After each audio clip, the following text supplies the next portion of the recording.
Mesdames et messieurs, bonjour et merci de rester fidèles à CLM TV, la chaîne de la diaspora burkinabé à travers le monde. Nous sommes ensemble le temps de parcourir l'actualité de la diaspora avec tout d'abord la tournée européenne du mouvement politique né au sein de la diaspora burkinabé, c'est le moment. Le président Moumouni Pograwa a encore réussi le pari de mobiliser la diaspora burkinabé en Italie pour un grand meeting. Célébration du Mauloud, la commémoration de la naissance du prophète Mahomet a été organisée par l'association des musulmans Tidiania Gourounsi, résidant en Côte d'Ivoire. Le grand guide spirituel de la communauté musulmane burkinabé en Côte d'Ivoire, le cheikh Abdoul Sarba, a animé une conférence sur le thème de l'islam, paix, cohésion et le pardon à la faveur de cette importante célébration islamique.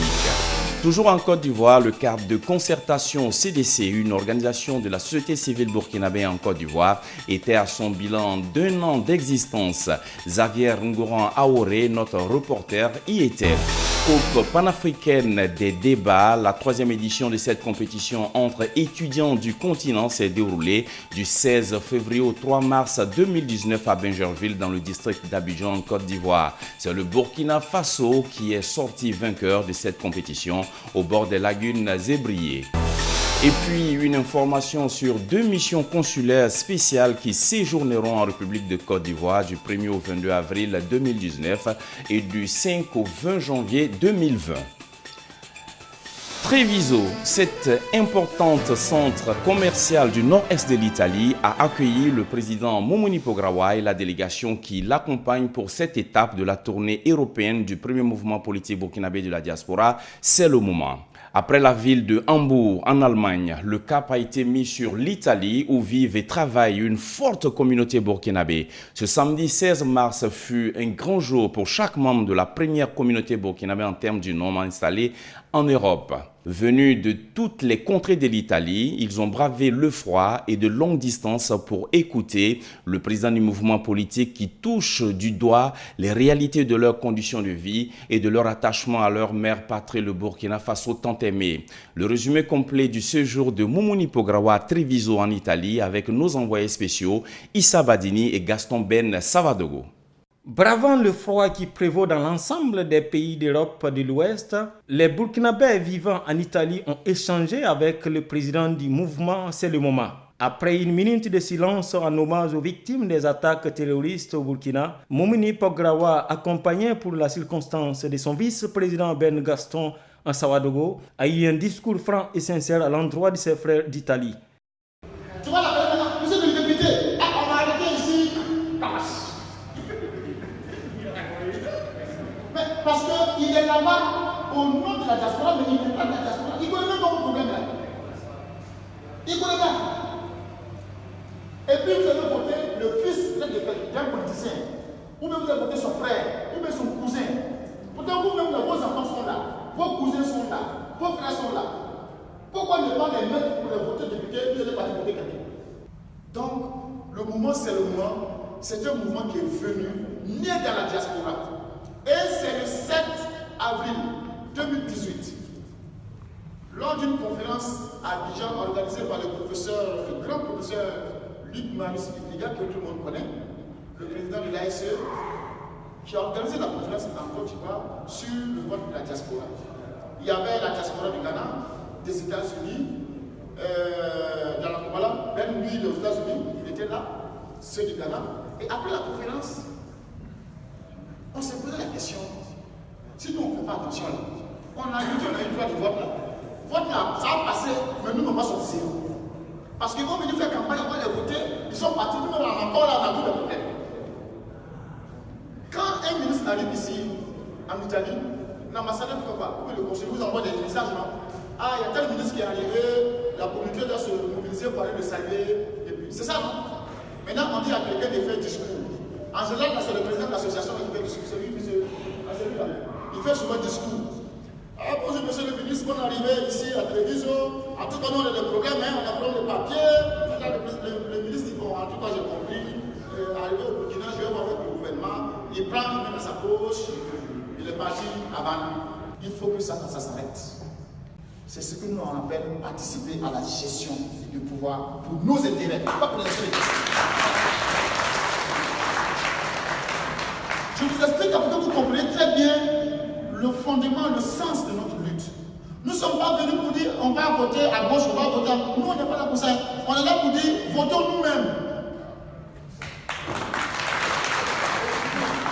Parce que la campagne va arriver, ils vont venir. Allez, votez-moi, votez-moi. Mais au lieu de aller voter les gens, étonnez-vous. Et je vous dis, il y a des gens qui sont à l'Assemblée nationale qui ne savent pas écrire leur nom. Mais ils sont députés. Est-ce que vous là, qu'est-ce qui dit que vous ne pouvez pas députer? Qu'est-ce qui empêche? Puisque eux-mêmes sont avec vos papiers, ils sont assis là-bas. La loi n'interdit pas. Pourtant, vous avez vos enfants, de vos petits frères. Voici le sens de ce moment.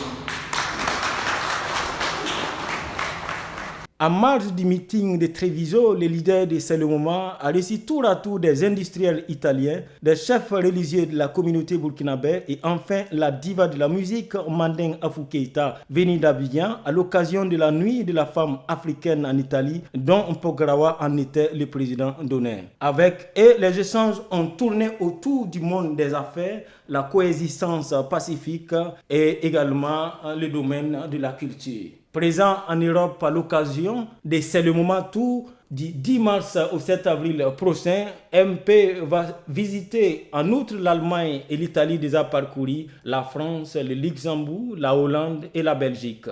Prochaine étape, 1190 Forest à Bruxelles le 24 mars prochain à 13h heure locale.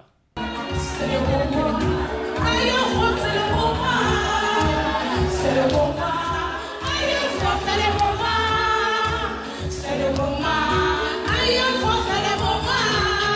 Religion, célébration du Mawlud par la communauté Gouroussi résidant en Côte d'Ivoire. Cette célébration du baptême du prophète Mahomet, placée sous l'autorité spirituelle du Cheikh Abdulaziz Sarba, cheikh de la Tidjania, guide spirituel de l'association islamique de la Tidjania en Côte d'Ivoire, est placée sous le parrainage de El Hadj Issaka Kindo et de la présidence de M. Ali Batoué, président des ressortissants de la province du Sangia DPS, a vu la participation de plusieurs guides religieux de la communauté musulmane burkinabé résidant en Côte d'Ivoire et de nombreux autres fidèles. Le thème choisi par les initiateurs de cette commémoration de la naissance du prophète de l'islam, le cheikh El Hadj Kinda Saïd et les sages de la communauté musulmane Gouroussi, s'est porté sur l'islam, paix, cohésion et le pardon. C'est par une lecture coranique suivie du Dalailou Kihirat, une invocation pour la paix en Côte d'Ivoire et dans le monde, que le cérémonial dédié à la naissance du prophète débuta. Puis ce fut les riches enseignements sur la paix, la cohésion et le pardon selon l'islam donné par le grand guide spirituel Cheikh Abdul Sarba. CLM-TV a tendu son micro au président du comité d'organisation de cette édition du Mawlud initié par la communauté Gouroussi résidant en Côte d'Ivoire et à El Hadj Issaka Kindo, deuxième vice-président de la Tidjania et président de la famille Kindo et Kinda en Côte d'Ivoire. Il nous explique l'importance de cette célébration par la communauté. Il est important de dire aussi que le vivre ensemble, c'est important. Le vivre ensemble est très important. Il faut très souvent ce genre de cérémonie pour faire un rappel à la communauté et à la population sur le pardon, la cohésion, le vivre ensemble, comme je l'avais dit au début. Parce que quand on est là et qu'il n'y a pas de rappel, vous voyez qu'on va tous en besogne. Alors qu'il est très important de rappeler l'éthique de l'islam aux gens. Donc voilà pourquoi nous avons tenu chaque année à organiser cette cérémonie pour appeler tout le monde. Venir, c'est faire des doigts, des prières, venir se donner des conseils, se rappeler les valeurs du prophète Mohammed sallallahu alayhi wa sallam et les valeurs du Coran. C'est la communauté musulmane Gouroussi d'abord. Mais ce qui est important, c'est que la communauté déjà est unie autour de son cheikh et s'entend très bien avec son cheikh. Donc voilà pourquoi aujourd'hui on trouve presque toutes les autres ethnies ici aujourd'hui. Aujourd'hui, c'est notre papa, le cheikh Kinda Seydou, qui organise le Mawlud, qui commémore la naissance de notre prophète sallallahu alayhi wa sallam. C'est un grand jour pour l'association islamique de la Tidjania. Société civile, toujours en Côte d'Ivoire, le cadre de concertation CDC, une organisation de la société civile burkinabé en Côte d'Ivoire, était à son bilan d'1 an d'existence. 1 an après sa mise en place, les responsables de cette organisation de la société civile burkinabé en Côte d'Ivoire ont fait le bilan de leurs actions. Le reportage de Xavier Ngouran à Aouré. Se connaître, se parler, faire entendre les besoins de la diaspora, parler surtout d'une même voix, telle est la mission que s'est assignée cette plateforme qui réunit les associations burkinabées en Côte d'Ivoire. 1 an après sa mise en place, les responsables de cette structure ont donc jugé utile de faire une évaluation. Et pour Désiré Zoundi, coordonnateur du CDC, le bilan est positif. Le bilan il est positif, d'autant que les associations, les présidents d'associations, les leaders présents ont félicité, ils ont apprécié le travail qui a été fait au courant de l'année 2018. C'est vrai qu'ils réclament davantage que nous fassions mieux et nous allons nous atteler vraiment, moi personnellement en tant que coordinateur général du cadre de concertation, je ferai en sorte que chacune de ces personnes-là qui ont été présentes aujourd'hui à la concertation puisse aussi donner aussi le meilleur d'eux-mêmes. Un fait a volé la vedette lors de cette rencontre bilan. La note d'information émanant du ministère des Affaires étrangères et de la coopération indiquant la date du 1er au 22 avril 2019 pour l'établissement de la carte nationale d'identité burkinabé, CNIB, le passeport ordinaire et autres certificats de nationalité. Les membres du CDC jugent insuffisant le délai vu le nombre des Burkinabés en Côte d'Ivoire. Ils ont fait le bilan, on a trouvé que le bilan est positif, les rencontres des hôtes. Mais le dernier point, vous avez vu, on a parlé un peu de l'enrôlement pour la CNB, pour le document qui devait nous servir pour pouvoir participer aux élections en 2020. Bon, jusqu'à présent, vous avez vu que tout le monde dans la salle, personne n'a information à dire quoi que ce soit. On a vu le papier comme ça. On ne sait pas comment nous allons pouvoir faire de la mobilisation. Ce serait au sein du consulat, ce serait dans les communes. Bon, on ne sait pas. Là, nous retournons comme ça. On va essayer de s'appeler pour voir comment ça va se passer. Et puis 21 jours ou 22 jours pour la Côte d'Ivoire, bon, je pense que c'est très peu. Le nouveau régime de Ouagadougou ne veut pas qu'on vote, c'est tout. Sinon, le quartier d'Assasgo au Burkina Faso ou bien de Koungé, on ne peut pas les enrôler en 21 jours. Le seul quartier, ce n'est pas une ville, mais ce n'est pas en Côte d'Ivoire, on va enrôler 3 millions, 5 à 4 millions de Burkinabés sur 322 000 km². Ce n'est pas possible. Donc ils ne veulent pas qu'on vote, c'est de la comédie en un mot qu'ils jouent. Sinon ils savent que ce n'est pas possible. Depuis 2011, on n'a pas pu enrôler tous les Burkinabés. Jusqu'en 2019. Ce n'est pas en 21 jours ils vont le faire. C'est impossible d'enrôler plus de 4 millions de Burkinabés en si peu de temps, 21 jours, moins de 2 mois. Mais déjà, il faut féliciter la volonté du gouvernement burkinabé déjà à aider la communauté burkinabé vivant à l'extérieur en sorte qu'ils puissent obtenir leur carte d'identité CNIB, voilà, sans se déplacer. Je dis carte d'identité CNIB, mais c'est parce que c'est la carte d'identité burkinabé, voilà, sans se déplacer pour aller au Burkina Faso. Parlons maintenant de la Coupe panafricaine des débats, une compétition entre étudiants du continent. Engager les jeunes dans la construction de l'Afrique du futur et de mettre en lumière le respect mutuel, l'affirmation de soi, l'éloquence et la responsabilité, tels sont les objectifs de cette compétition estudiantine. Cette 3e édition qui s'est déroulée du 16 février au 3 mars 2019 à Bingerville dans le district d'Abidjan, Côte d'Ivoire, a vu l'éclatante victoire de l'équipe venue du pays des hommes intègres, le Burkina Faso. Le reportage de Xavier Ngouran à Aouré.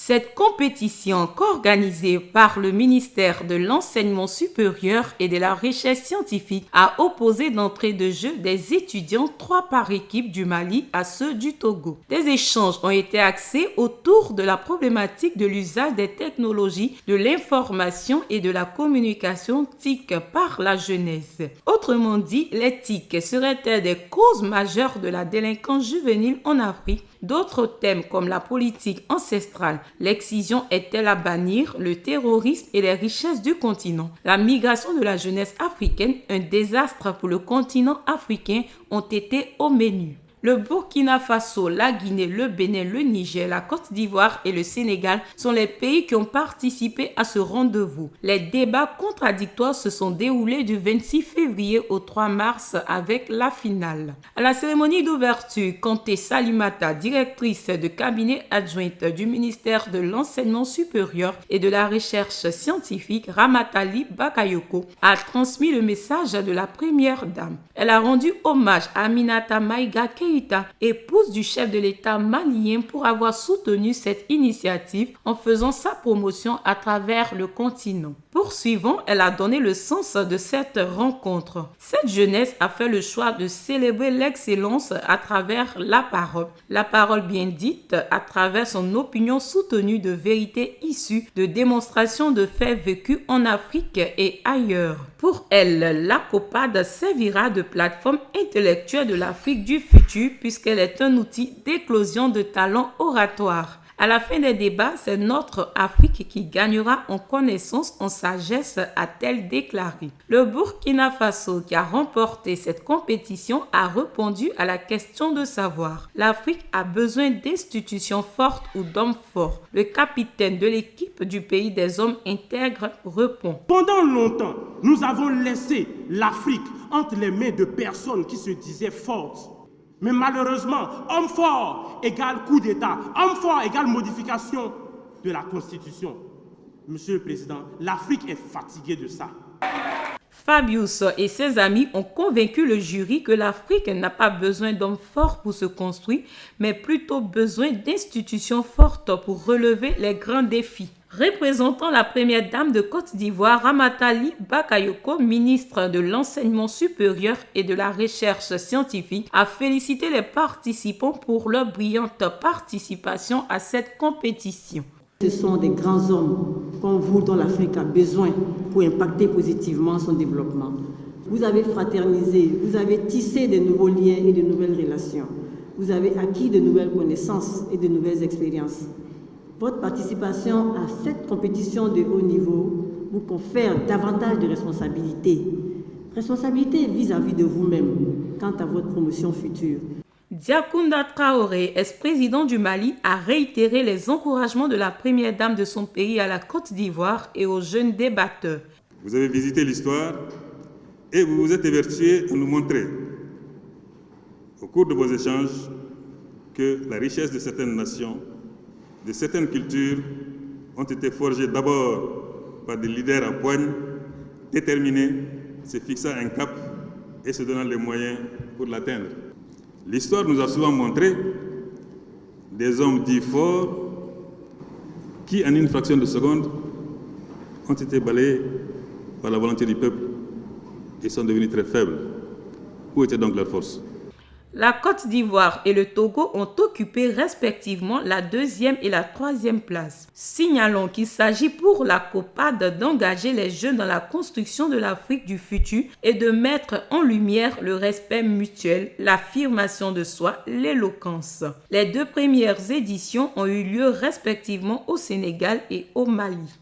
Et puis, pour terminer ce journal de CLM-TV, une information sur des missions consulaires spéciales qui séjourneront en République de Côte d'Ivoire dans le cadre de l'établissement de la carte nationale d'identité burkinabé à la diaspora. Concernant les documents à fournir pour s'établir une carte nationale d'identité burkinabé, ce communiqué indique que les Burkinabés résidant en Côte d'Ivoire qui souhaitent se faire établir une carte nationale d'identité burkinabé, CNIB, doivent fournir les pièces suivantes et se présenter lors de 2 missions consulaires spéciales qui séjourneront en République de Côte d'Ivoire du 1er au 22 avril 2019 et du 5 au 20 janvier 2020 dans les locaux des consulats généraux du Burkina Faso à Abidjan, Bouaké et Soubré.